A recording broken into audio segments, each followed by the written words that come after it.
Hey YouTube, Dawson Rider here. Welcome to my review for Mighty Morphin Power Rangers issue 106. I apologize this review is a little bit late. I'm recording it on time, but I'm knowing it's coming out late because the trailer for Once and Always dropped and I've been covering a lot of content with that as well as other stuff that got delayed. So I apologize being late about this, but let's talk about this issue because that's what this video is supposed to be about. So this was another solid issue, kind of getting back on track with the main story after taking a little bit of a break. A lot of really cool things happen. In a lot of ways, like, this issue ended on a big moment, but in a lot of ways it was kind of more of a quiet issue where the Rangers are dealing with all of the stuff that happened in their previous adventure, which I really like. I mean, we start off with a classic flashback, as many of these issues often start with a flashback that sort of sets the stage of some of the stuff we're going to be seeing in the issue and story. And in this case, we get to see how Zedd initially recruited Rita, which is kind of cool because, you know, obviously this is a different version of the continuity, but it's all tied within the basis of the show. But it can all get quite confusing in the status quo in the show where it's like she worked for Zedd, but then there was the Alliance of Evil, and then there's Master Vile. And this kind of shows how Zedd initially recruited Rita, which was a really cool exchange, and I think set the stage for their dynamic. And I think we got a Rita-Zedd confrontation coming, so I think that's what this is meant to set the stage for. Also, I don't know if this was a new costume for Rita because, you know, outside of obviously her classic look and, you know, Mistress Vile, we've seen some different costumes throughout the runs, and I can't remember all of them. But she is wearing a different costume, but most notably in this one, Zedd's wearing a really cool, like, knightish looking armor, which is funny considering what happens at the end of the issue, but I like the look of that.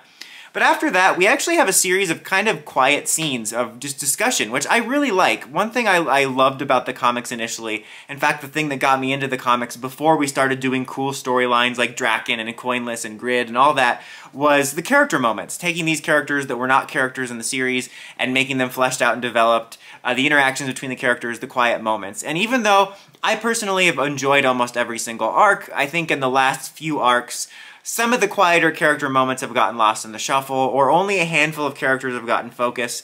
And this one really reminded me of some of the earlier issues where we just got to breathe and exist with these characters and check in with them.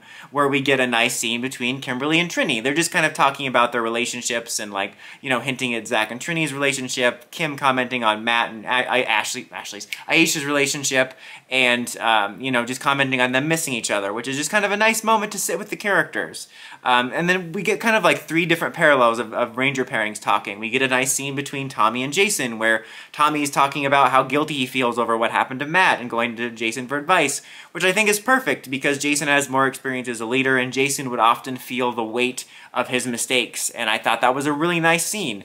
Another nice small scene was between Grace and the other guy, whose name I forget. It's like Verona or Torona or something, who's only seen every now and then, but I often forget that he was the only other surviving member of the 1969 Power Ranger Suicide Squad. I'd actually like to see more from his character, like just them together as a dynamic, and that was just kind of a nice scene, seeing them discuss what's going on and everything with the grid navigation. And like, speaking of, before we get all those quiet moments, there is kind of a discussion about like why Rita needs this grid navigator. You know, they go into a little bit of the backstory, which comes from Power Rangers universe, about the Morphin Masters escaping to the grid to prevent Dark Spectre's forces from getting to it, and like, you know, you need this compass to navigate it.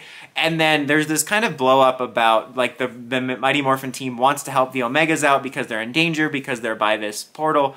But Zordon's like, no, you got to come back to Earth, and it caused this kind of riff and tension, which I really liked because though I liked everyone getting to unite over the Eltarian War arc, I like the conflict. Not that I want them to fight, but I like the differing in points of view, especially with like Grace's character and stuff. And she's not so much pushing back against Zordon, but she clearly understands Zordon in a way that, not that he doesn't, but then others don't. And I like bringing that up, and I liked bringing up the different points of view, and I like that that sort of tension and differing opinion is still there, compared to the show where everyone just gets along and donates to charity. There's also a cool action sequence between Alpha 1 fighting the Thunder Zords and the Omegas, where the coolest moment is Alpha 1 taunting Trini about not being a worthy Red Ranger compared to all of her predecessors, and then Trini just completely annihilates him, and it was just such a badass Trini comic moment. Like, comic Trini is so good. I just really liked that moment. But the most significant thing that happens in this issue is obviously at the very end, checking in with Lord Zedd. Another nice conversation between him and Grace about like, oh, you know, you should help us because we helped you, and of course he doesn't want to help because he's Lord Zedd. But then he gets some pretty significant moments. Obviously a hugely significant moment at the end, but arguably, you know, even though that was a more significant moment with the Ranger Zed thing, my favorite moment I think was him talking with the guard, where the guard's like, you could never get through these laser bars. Like, they're laser bars. But the dialogue was much better than what I just said. And he's like, I've been filleted alive. Like, I could walk through these easy. And he, like, grabs the guard, like, by the neck through the bars, and then he just walks through them, which I thought was just a really badass moment, because that makes sense, because he's endured extreme pain of his whole body done getting burned off, and so he could easily walk through that, and it makes sense, and it was a badass moment that he needed.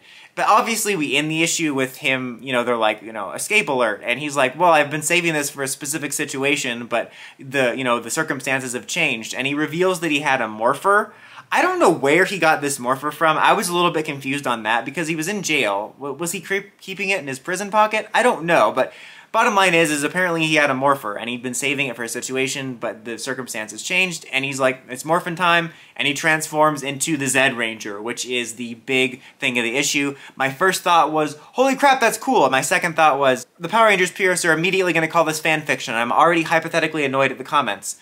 But this was really cool, a really cool kind of unexpected thing. I've talked about how even though I really like Rita and her development in Mistress Vile, and I wasn't one of those people that was like, oh, she's beating Zed, it's woke.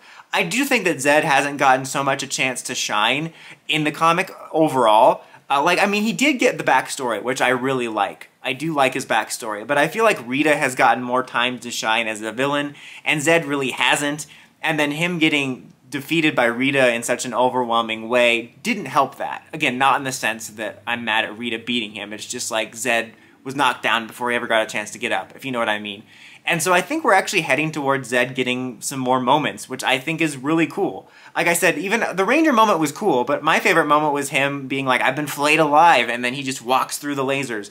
That was badass and intimidating, in my opinion, and showed a little bit more of his backbone, which we can probably literally see since he's all burnt and stuff. The Zed Ranger moment was cool and an unexpected thing, and I think is going to lead to a cool confrontation.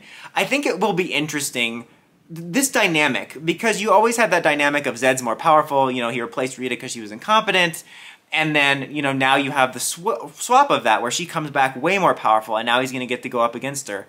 I mean, if they get married, in more ways than one, he'll go up against her. There also was a little bit, I feel, of implied romantic tension, or at least hinting at that dynamic in their fight, just in the way they were close together. I think, you know, obviously, because of what the audience knows about their relationship in the original universe, I don't know if they'll ever get together in this. Who knows? But regardless, I think this is a really interesting confrontation we're heading towards. And I like the idea of Zed Ranger. First of all, the morpher with the Z on it I think is a funny play on the fact that the classic morpher has a Z on it for Jew Ranger, and this one it stands for Zed. I'm curious about the origins of it and where he was hiding it, but I think it's a cool idea. I mostly like the design. I think it's pretty cool. In a way, I have mixed thoughts on the helmet, just because this kind of highlighted that something I never thought about before is how similar Zed's helmet looks to an evil Ranger helmet with the visor. Because, like, the helmet doesn't look all that different from his regular helmet face. So I kind of wish it was a little bit different, because it almost just looks like Zed wearing a Ranger suit with his normal head. So I almost wish there was something more different about the helmet, but at the same time, it's kind of a cool idea that takes advantage of the similarities between that, and was a cool beat to end the issue off on. And like I said, one of the other strong points of the issue is I like that it allowed character moments just to breathe, and I really appreciate that. And this era hasn't been perfect, but it's honestly shaping up to be one of my favorite eras, as it's a perfect mix of storytelling and lore and character beats. I still wish the Stone Canyon Trio would get more.